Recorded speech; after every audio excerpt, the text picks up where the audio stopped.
Holy crap, we're back again. After, what, a month and a half of not seeing you guys? And there's reason for that. Usually, when I get super busy, I don't have the time to film stuff. But, like always on this channel, I like to try to kind of keep it a little diversified when it comes to what I post. And unfortunately, we've been doing so many Jeeps, there's no real diversification in the channel. So I'm not going to keep filming Jeeps over and over and over and over and over and over again, because quite honestly, they get old. And although you guys like seeing them, I don't like posting them unless there's something crazy that's going on with the Jeeps. But we recently had this project, we'll show you. Nice little 72 Cutlass that was a restoration job that was done by another shop down in North Carolina. And it was here for just an exhaust. Well, it's been here for close to 3 months now, because we had to do way more than an exhaust. The car didn't run right. The engine was all messed up. It was missing gaskets. It was missing parts. It was missing everything. So we've been spending the last month or so getting the Cutlass done. We've had 3 or 4 Jeeps run through. We have 5 or 6 more that we got to get done. I do have an interesting one coming up that I will be filming, but what I did want to show you guys is that we picked up this guy. This is, let me get out of frame here, a 2016 Honda CRF250L. And it is a dual sport, street legal. And what we're planning on doing with it is we're going to convert it into a supermoto. Now, I already kind of started doing some stuff. I took the stock exhaust off and we modified an FMF can off of a Yamaha quad to fit, because I didn't feel like paying, you know, $600 for a slip-on exhaust when I had this FMF laying around. So that actually worked out really, really well. So we got the FMF on there. Today, what we're going to be doing is we got this nice little package from TST. We're going to replace this big, giant, ugly mess that's on the back fender here. And any of you guys that own motorcycles of any kind know that these things usually hang down to about here. The previous owner had cut this off. We're going to make this look even better. So let me unbox everything from TST and then we'll get to the install. Let me move you guys in. Let me move you guys in just a little bit here. We'll get you set up. So we went ahead and unboxed everything, and what you get in the kit is actually pretty awesome. So you get your new license plate bracket, you get your new light bracket, and you get the light itself. Now these are great because they are direct plug and play for the Honda connector. So what we're going to be doing is first assembling the light assembly. And once we get the light assembly done, we're going to put it on the bike, and then we're also going to install this TST Industries LED flasher relay. Now, this will stop the super fast flash from when you get rid of the incandescent bulbs. So these are kind of a must. I mean, you can wire in resistors and all that other stuff, but it's kind of a pain in the butt. So just doing the, you know, $20 relay is going to make your life a whole lot easier and stop all that crazy fast blinking. So the first thing we need to do is basically take our light, and I'm trying to keep all this in frame for you guys, but I can't promise you anything. Maybe I'll move around to the other side. Hold on a second. That's a little bit better. So the first thing we got to do is we have to install the bracket on the light. And we have some screws that came with the kit.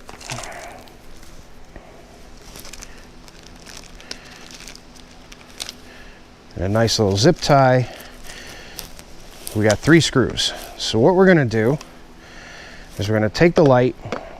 There's a notch in the bracket for the wiring.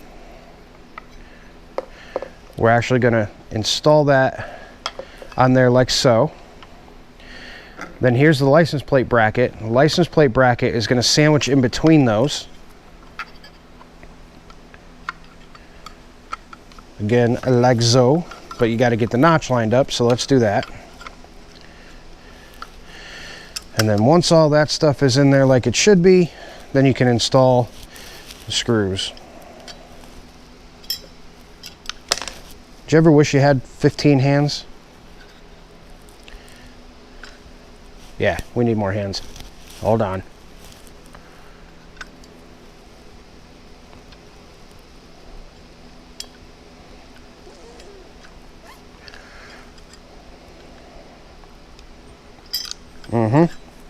We definitely need more hands.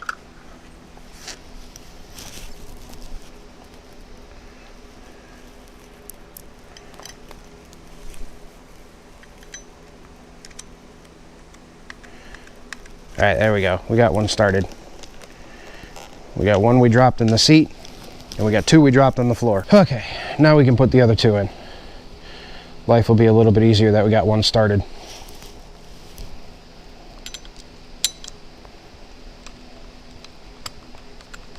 All right, there's that one.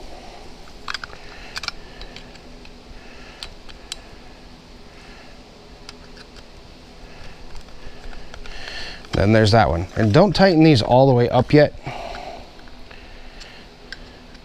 Give yourself a little bit of room for the bracket to move around.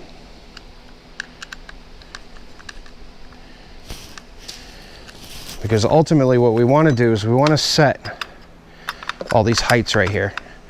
So what I'm going to do is I'm going to pull it up, pull the bracket that mounts it to the bike upward, and I'm going to pull the bracket for the license plate down. We'll tighten up the middle screw. Just check to make sure that everything looks pretty straight, and it is. Then we'll tighten up the other screws. And these are screws into plastic, but they are super duper tight. So now that we have that all assembled, what we're going to do is go ahead and remove everything we need to remove here. So we'll set the light aside for a moment.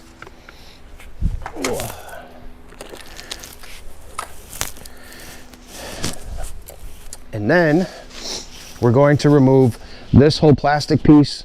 We're going to pull the seat off. And all we need to do that to get the seat off is a 6mm Allen. So we're going to start by taking out these bolts here, which I'm hoping you guys can see that on camera.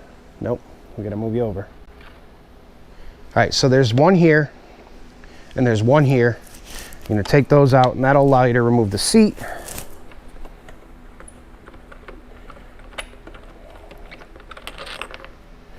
And you got these little collars that come out with them. So just make sure you don't lose those.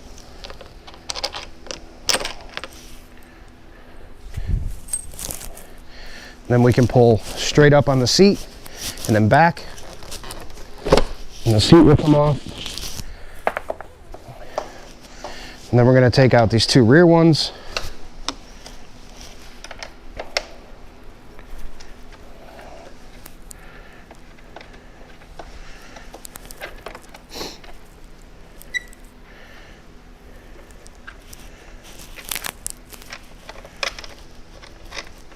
Again, make sure these little sleeves are coming with. You do not want to lose those.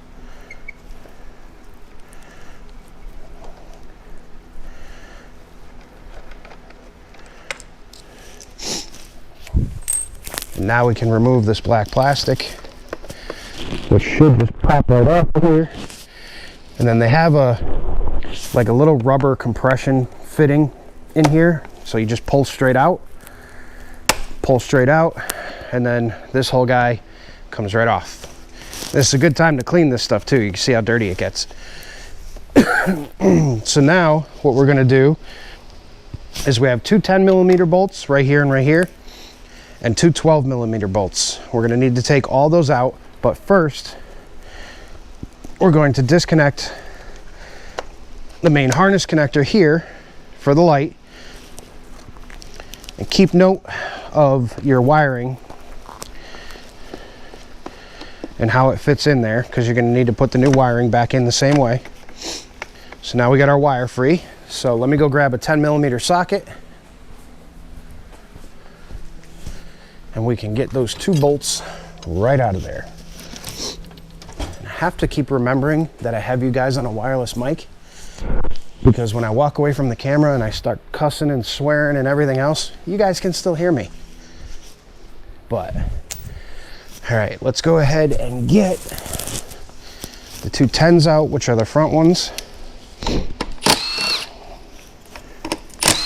Now we're no longer going to be using these two 10mm bolts, so we'll just put those in the old pocket so they can fall out later and we'll forget what they were for. Then the two 12s, and the whole thing literally falls off the bike. So we're going to need to make sure we hang on to these 12s because we're going to need them. But now you can see how massive this whole assembly is. And with the TST setup, it's all integrated. Signals are integrated and everything.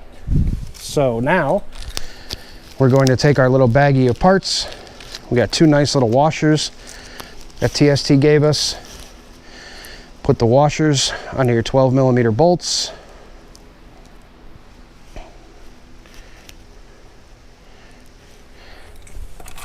And then we'll take our light. And now before we mount this, there is a little zip tie that's going to hold this wire so it's not flopping all over the place. So go down through the top, back up through the bottom, and then clasp the zip tie. Don't tighten it up completely yet because you're going to want a little bit of room to move things around. And now we can place our light with the bolts that we put in our pocket that we almost forgot about. The 12mm bolts.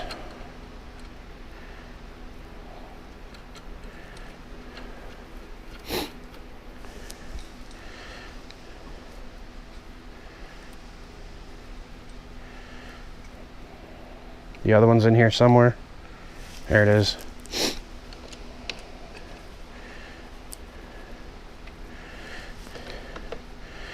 And then we do have some positioning on this. We can move it back and forth. So what we're going to do before we go ahead and finalize everything is we're just going to kind of lay this wire in here. And we're going to see with the plastics where this best fits.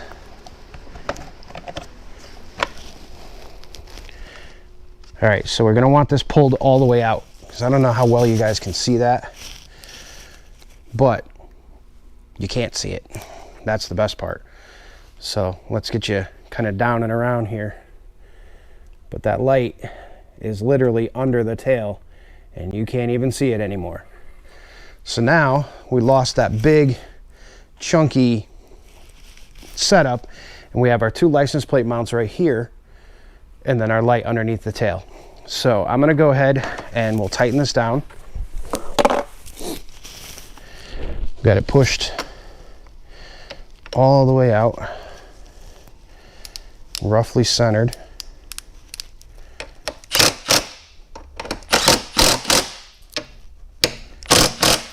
Five ugga-duggas, 5 is proper torque spec. And now we can route our wiring back in the factory location and we can kind of take the extra wiring here and just tuck it and then plug our light in. There we go. And then we can go ahead and tighten up our zip tie. And we're going to go grab the key and make sure this light works before we put any of our plastics back on. Alrighty, so we got you guys back a little bit. We got the light installed and you can barely see it. And that's kind of what we were aiming for. But before we put all the plastics back together, we got that zip tie cut off. Let's get some of our tools out of here so when we put it back together, we are not clamping tools down in it. So now we're going to go ahead and turn on the ignition, and there's our brake light, or our running light. There's a brake light, and here's the signals. That's left, and that's right. And you can see how quickly those are flashing, and we'll address that in a second by installing that flasher relay. So I'm going to go ahead and put these plastics back together, clean everything up a little bit, get the seat back on it, and then we'll go ahead and bring you guys in and show you that that relay.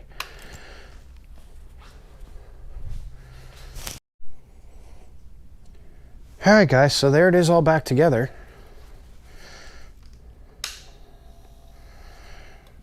We got light. Can you see it right about there? Nice bright Blake light, Balake light, or brake light. Left signal, right signal. And now we're going to go ahead and install that relay. Now that relay is actually super easy to get to. It is somewhere where I can't get the camera to, but we're gonna change that in a second. Guys, so up inside of here, right by the coolant tank on the right side of the bike, there's a couple little fasteners here. We have this little quarter turn screw plastic to plastic fastener that I just dropped on the ground because that's, you know, how it goes. And then down at the bottom here, we have a 4mm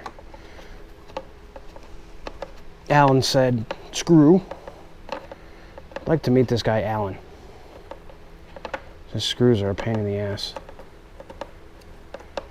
And then once we get that off and drop that on the floor, then we can pull semi-gingerly this piece of plastic out. And right here is the signal relay. So we can pull it off of its little rubber. It's got a little rubber deal that can be difficult to get off of there with one hand. You know, life of a YouTuber, doing everything with one hand. That's exactly why I don't film everything, because it takes me forever to do simple tasks and point the camera where you guys can't see anything. All right, so now we got it off of its little rubber deal. We can slide this boot back, and you get the idea. We're gonna slide the boot back and unplug that connector. All right, guys, so here's the new TST relay. Now it comes with provisions for the rubber mounting pad, and it is also adjustable. You can adjust the flash rate with this relay. All you have to do is take this gray plastic case off of the rubber, or off of the red plastic bottom, and you can adjust this. Now it comes preset, and it comes preset to a level where most normal blinkers run at. But if you're that type of OCD person where you need to adjust your blinker flash rate, you can do it with this relay. So now all we're literally gonna do is plug it right back in to the factory harness. Make sure it clicks. Our rubber boot is over top of it. And then we'll literally just stick it right back on to the factory location, right there. And now we're gonna go ahead and test it before we put everything together. You'll notice a common theme here. So I'm gonna turn this thing on, and we're gonna see where our blinkers are at. Look at that, normal blinker flash rate. So now if we come back here to the newly installed taillight, we can see we have a normal blinking taillight. So super easy. For 20 bucks, it's worth it. Pick up the relay so you don't have the ultra fast flashing, and it'll look much, much better. But now you can see the whole rear end of this bike is completely transformed. We don't have the big goofy fender on it. We don't have the blinker lights right in the path of the exhaust, which is, I'm sure you guys were probably screaming about in the very beginning, but I knew that this was coming. So we got the nice exhaust on it. We got the nice tail light on it. We got the blinker relay installed. So we are good to go when it comes to that. And we've also got some other stuff that we're planning on doing with this bike. So you're definitely going to want to stay tuned. We went a hold. I can't talk today, guys. It's been forever since I filmed a video, so bear with me. Went ahead and got a hold of Moto X Industries, and they're helping us out with some Supermoto wheels for this. So you're going to see a pretty gnarly transformation on this bike. It's not going to look like this much longer. We got a full-blown graphics kit. We got new side plastic panels. We got new seat cover. We got a bunch of stuff for this. So hopefully in the next couple weeks or so, we'll be we'll be getting all the parts in for this. So hope you guys enjoyed that video. I think the next one's probably going to be the Supermoto wheels when they come in, and then the graphics kit and all the other stuff that we bought for it. So, and hopefully someday we'll be able to get to that poor little three-wheeler that's buried in the corner. So taking a little bit of a power sports turn on the channel for a little bit, but of course, you know, just like always, there's a Jeep with a rotted frame sitting on the lift. So the norm. But yeah, so there's the bike as she looks right now, with the new tail, the exhaust, and as things move along, we'll keep you updated. So have a good day, everybody.